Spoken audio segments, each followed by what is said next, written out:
meus amigos, estou de volta. Sentiram minha falta? Também senti muita falta de vocês. Olha, mas gente, tem muito programa aí, agora que a gente está passando, né? A Estação Minas está passando na Net Rosas e tem muita coisa para vocês verem. Mas, de qualquer forma, eu vim hoje falar sobre um problema que eu tenho percebido muito.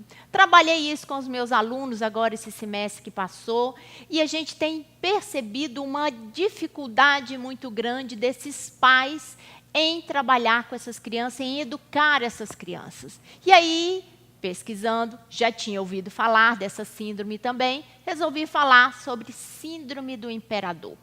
Já ouviram falar sobre isso?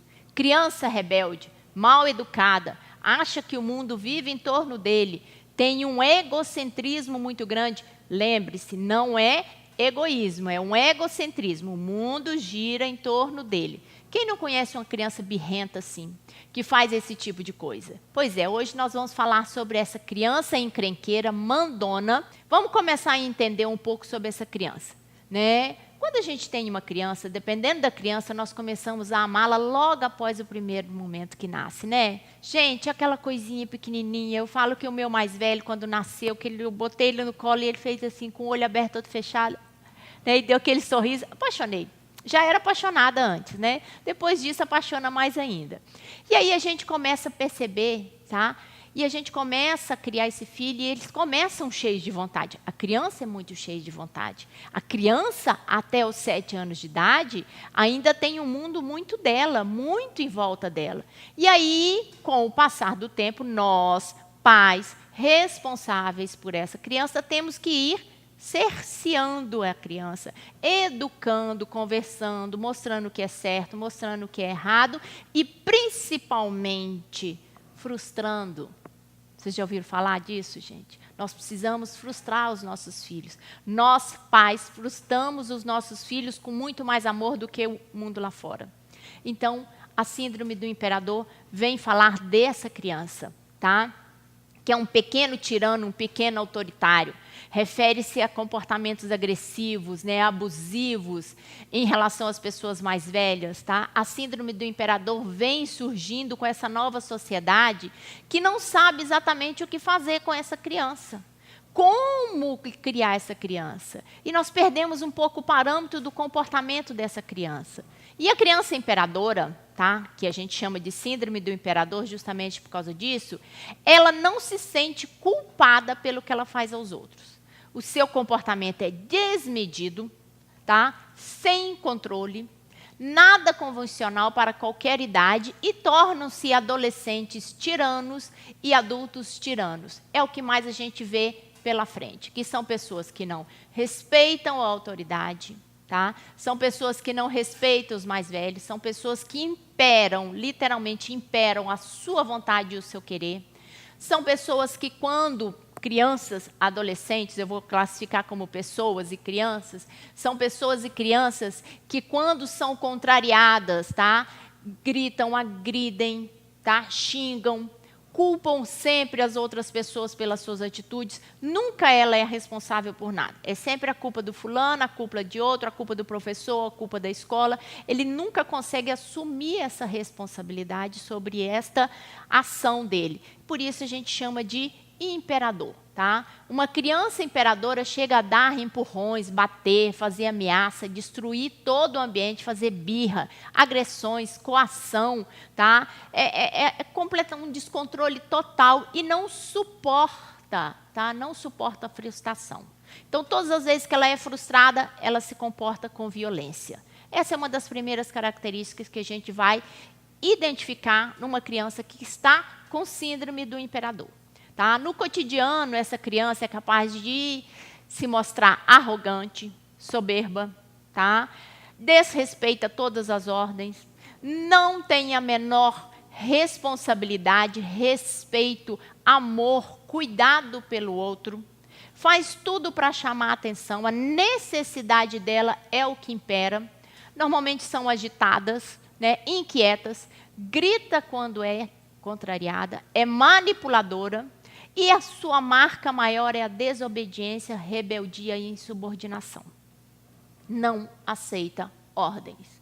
Acha que está com a razão o tempo todo. Outro dia eu estava assistindo um vídeo sobre um psicólogo, que agora eu não vou conseguir me lembrar o nome dele, mas eu vou ver se ele vem na memória, depois eu lembro. E ele estava falando sobre essa síndrome do imperador, e ele faz uma referência que os pais estão hoje com uma neurose obsessiva de criar os filhos e fazer deles felizes. Que os pais, né, não estão mais sabendo como criar esse filho. Então, ele estava falando dessa preocupação excessiva desses pais em fazer os filhos felizes. Meu filho não pode ter frustração, meu filho tem que ser feliz, né? A criança, ela não pode ter contrariedade. Então, eu acerceio de presentes, de tudo, não falo não. Isso é uma das características. Se você quiser criar um filho imperador, não fale não para ele. Dê tudo o que ele quer. Faça tudo o que ele quer e você vai ver o resultado. Muito triste, muito triste. Lógico que eu falo que a psicologia tem uma responsabilidade muito grande nisso. Porque a psicologia veio com o discurso da não agressão, do diálogo. Não estou falando que isso está errado, tá? Isso está certo. Nós podemos conversar, dialogar, não tem problema. É o correto. Mas nós temos que fazer o quê? Dizer não, mesmo com diálogo. Eu já falei aqui outras vezes, em outros programas, né? Não prometo que você não dá conta de cumprir. Então, o não é necessário. Principalmente, o não é importantíssimo. Tá aí, vou fazer um programa depois para a gente sobre a importância do não. Deixa eu esquecer não, Ju. Vamos falar sobre a importância do não, para vocês poderem perceber o quanto que o não falar não leva a criança a vários problemas e a várias dificuldades, principalmente na síndrome do imperador, tá? Que a criança tem esse egocentrismo, é mentirosa, acaba se tornando mentirosa e muitas vezes cruel, porque ela tem esses desejos, essa coisa toda, e ela usa de chantagem emocional para conseguir tudo o que ela quer. E esses pais, nessa, vamos dizer, tentativa de fazer os filhos felizes o tempo todo, simplesmente não nega as coisas, dá tudo de mão beijada, faz sacrifícios absurdos para que o filho tenha aquilo que ele nunca teve. Não, meu filho tem que ter tudo que eu não tive. E aí a gente começa a criar problemas, tá? E esses pais devem ficar muito atentos a esse tipo de problema. Muito mesmo, porque a criança que começa a desenvolver síndrome do imperador, ela vai ser uma adolescente desobediente, com muita dificuldade, com muito problema. E é você, pai, responsável por essa educação. É você, pai, que é responsável por dizer não a essa criança, para que ela não venha desenvolver essa síndrome. A criança não nasce com síndrome do imperador, tá? É importante você lembrar isso. A criança não nasce. Ela se torna uma criança e um adolescente imperador devido à sua criação, devido à falta do não, devido à falta de frustração. Aí ele se torna um adolescente explorador, irresponsável, sem vínculos afetivos, tá? E ele começa a querer colocar em xeque as questões do pai, porque adolescente já é difícil. Adolescente já é difícil para poder você colocar limites. Quando ele se torna uma criança imperadora, quando chega na adolescência vai ficar muito mais difícil de você conseguir controlar e colocar. E fica aí uma situação insustentável. Então, a síndrome do imperador é um problema psicológico. Sim, mas é um problema psicológico criado pelos pais. Tá? Diferente, por exemplo, de uma esquizofrenia, de um autismo, de uma síndrome, vamos supor, de déficit de atenção, de síndrome de Down. A criança nasce com aquela predisposição. A síndrome do imperador é você, pai e mãe, que cria esses mini imperadores. E aí vocês vão ter aí uns adolescentes com mau comportamento, com abuso de drogas, de velocidade, de carro, de tudo. E essa influência todinha que a criança tem nessa síndrome é responsabilidade dos pais, dessa falta de educação recebida.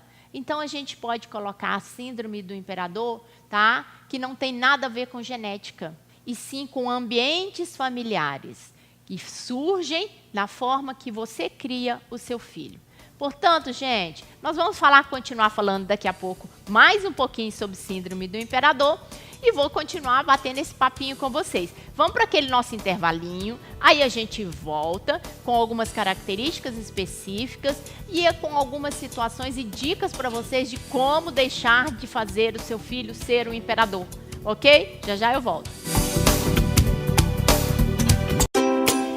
A Clínica Veterinária Lati e Mia, pensando em melhor atender seus clientes, lançou um novo espaço para o seu bichinho de estimação, oferecendo mais conforto e momentos ainda mais agradáveis. Produtos pet, brinquedos e acessórios, medicamentos e consultório veterinário num local mais moderno e seguro. E para reduzir o estresse do seu bichinho, a Clínica Veterinária Lati e Mia elaborou espaços separados para banho, secagem e tosa. Além disso, os outros serviços como consultas, cirurgias, vacinas e exames continuam com a mesma qualidade e carinho de sempre.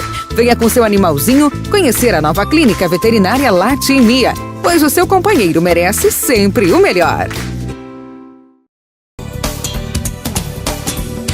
Voltamos do nosso intervalinho, né? E vamos continuar falando sobre síndrome do imperador. Lembra que antes de terminar o nosso bloco, o nosso primeiro bloco, eu estava falando que a síndrome do imperador não é algo que se nasce, é algo que se cria, né? Ou seja, é consequência da criação e da educação que esses filhos estão recebendo. Vamos começar. Ah, Gláucia, mas eu trabalho muito, aí como é que eu faço? Não importa a quantidade do tempo que você dedica ao seu filho, e sim a qualidade. E ele precisa saber que você trabalha, porque você tem coisas para fazer, inclusive para sustentá-lo, né? E aí, com esse sentimento de culpa, isso eu tenho percebido muito, esse sentimento de culpa leva a essa total permissividade. Porque eu não fico tão pouco tempo em casa, eu não tenho tanto tempo para ficar com ele, eu só tenho poucas horas, né? E aí, o que tem? Deixa ele, né? Quantas vezes eu escuto, ai, tadinho. Filho é coitado? Não, gente, desde quando filho é coitado? Né? Filho não é coitado, filho é responsabilidade, gente. Então, aí começa o primeiro erro, tá? Ai, Glaucia, é pesado falar erro? É, mas é o primeiro erro. Achar que seu filho é coitado, que você tem que substituir a sua ausência com coisas materiais. O que você está ensinando para o seu filho quando você faz isso? Né? O que você está ensinando para ele? Que o dinheiro compra tudo e que eu posso tudo. Né? E aí, como é que fica? Bom, depois vem a questão da escola. Nós estamos delegando a responsabilidade da educação para terceiros, normalmente escola e professores. Aí nós vamos com aquele discurso de que não, ele está na melhor escola para educá-lo. Educação vem de casa. Conhecimento vem da escola, tá? Só que a gente tem um paralelo dessa palavra educação relacionada a conhecimentos escolar. Não deveria ser. E educação, que a gente fala de comportamentos, de obrigada, muito desculpa, isso pode, isso não pode, não comer de boca aberta, isso chama-se educação em casa, vem dos pais. Quem ensina isso somos nós, que temos filhos, que decidimos sim ou não, por um acaso ou não, né, pelos acidentes da vida ou não, mas são seus filhos, são meus filhos. Então, são nossos filhos, é responsabilidade nossa.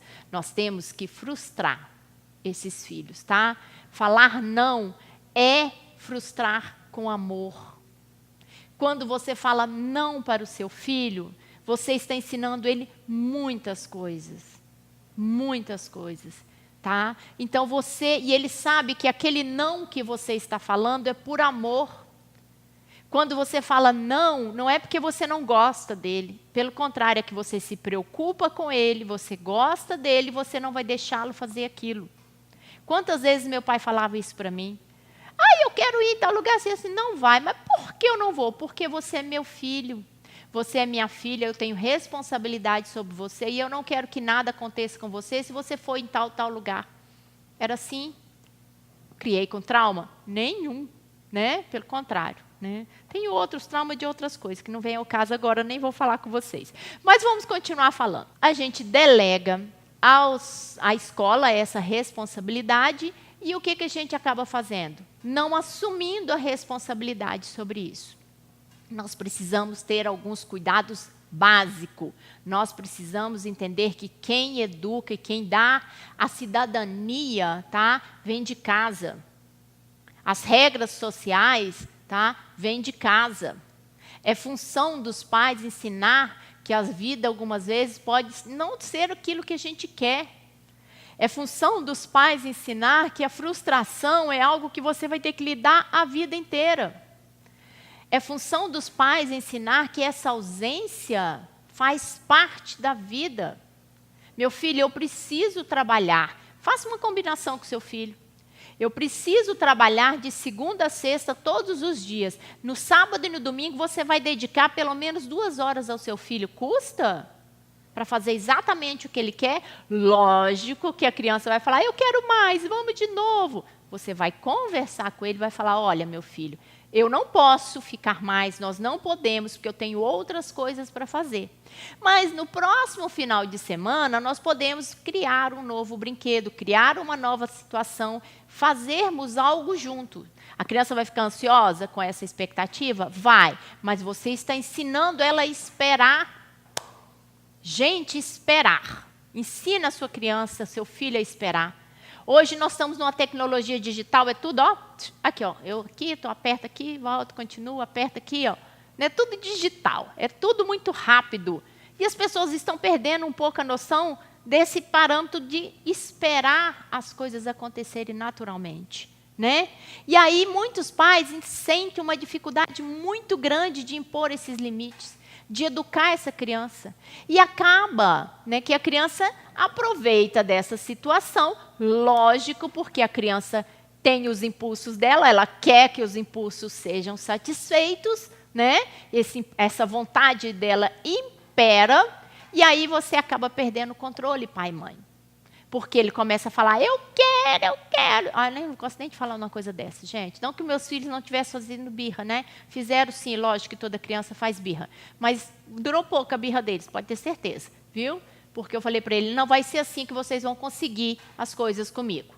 Se continuar chorando, eu não vou dar. Quando você parar de chorar, eu posso te ouvir. Isso é autoridade e respeito. Quem manda em casa é pai e mãe, não filho. Isso é ensinar respeito, tá? Eu preciso ensinar esses pais a ensinar esses filhos a terem respeito. Obediência. Pais é que acatam o que deve ou o que não deve ser feito, que aceitam o que não aceitam, e não os filhos. Não tenham medo, gente, de frustrar essa criança. Pode acreditar que isso não vai repercutir ruim para eles. Pelo contrário, vai fazer muito bem, tá? Saber dizer não é benéfico, não só para a criança, mas para nós, muitas vezes, no trabalho também. Quantas vezes nós aceitamos as coisas no trabalho? Então, não tenham culpa por dizer não. Não se sintam culpados por dizer não. Lógico que quando você começar a mudar essa atitude, vai ter uma resistência muito grande. Mas cabe a você persistir. Por isso, lembra da regrinha básica que eu falei no primeiro intervalo, no primeiro bloco? Nunca prometo que você não vai dar conta de cumprir. Então, aí você vai, exatamente, quando você não tiver ideia do que você vai falar, fala, estou pensando. Você tem o direito de pensar sobre a situação e decidir depois. Lógico que a criança fica assim, pai, já pensou? Mãe, já decidiu? E aí, já pensou? Já decidiu? Não tem problema, você fala, se continuar falando, aí é que eu não vou decidir. Aí a criança acaba deixando. Portanto, essa permissividade, gente, é muito maléfica para essas crianças. Criança precisa de autoridade. Criança precisa saber dos limites. Criança precisa se sentir importante sabendo que o pai está falando não, mesmo que ele fique com raiva, mas o pai está falando não porque pensa nele. Porque a criança tem essa reflexão. Mas, como eu falei, o que impera na criança é o egocentrismo. Tá? Aquela vontade que a criança tem de quê? De que eu tenho, as minhas vontades são acima de tudo, tem que planar, eu quero a minha vontade, é o ego. Por isso a gente fala de egocentrismo e não de egoísmo. Tá? O egocentrismo, o mundo gira em torno de mim e as minhas vontades têm que ser satisfeitas. Então, gente, educar é difícil, dá um trabalho. Nossa, como dá trabalho. Mas quando você vê o seu filho, adolescente, adulto, responsável, trabalhando, seguindo o fluxo normal, tá? É tão satisfatório isso. É tão benéfico isso para nós pais que a gente olha e fala assim, nossa, fui eu que criei, né? É meu, fui eu que fiz. Olha lá, olha só que lindo. Então, fazendo isso, frustrando seu filho, aprendendo a falar não, não se sentindo culpado, você vai fazer adultos responsáveis, tá? Eu termino aqui com vocês com uma frase de Aristóteles, que ele fala o seguinte, a educação tem raízes amargas, mas os seus frutos são doces. Então, educar dá trabalho, tá? É frustrante. Muitas vezes ficamos com dúvidas. Caso você tenha alguma dúvida sobre alguma situação, agora vem a dica boa. Nós agora temos um blog do Bate-Papo com Glaucia Rafael, então você pode entrar aí no Facebook, no Instagram, no blog, no YouTube e deixa lá a sua dúvida. E eu vou tentar responder para você diante do contexto que você me apresentar. Tá? Não, dúvida é comum. Todos nós temos dúvidas, tá? Mas vamos lembrar que a educação tem raízes amargas, mas os frutos são doces. Então, quando a gente vê um fruto nosso, que é os nossos filhos de bem, educados, lógico que a gente sente orgulho, tá? Sinta orgulho de ser pai responsável e frustre seu filho e aprenda a dizer não, sem culpa. Então, agora vocês já sabem, né? Pode seguir a gente no blog, no Instagram, pode seguir a gente no Facebook, na Estação Minas, no Bate-Papo com Glaucia Rafael. Agora a gente está na mídia. Então, estamos na mídia, cheio de mídia para você deixar a sua pergunta, o seu questionamento e a gente vai tentar responder aqui, porque a Estação Minas foi feita para você. E Glaucia Rafael agora, meu filho, resolveu virar, né? Como diz, internauta que fala, eu não sei, eu coloquei uma pessoa para fazer isso para mim porque eu não sei, eu sei o que eu quero, tá? Gente, beijo para vocês e até daqui 15 dias com mais um Bate-Papo com Glaucia Rafael.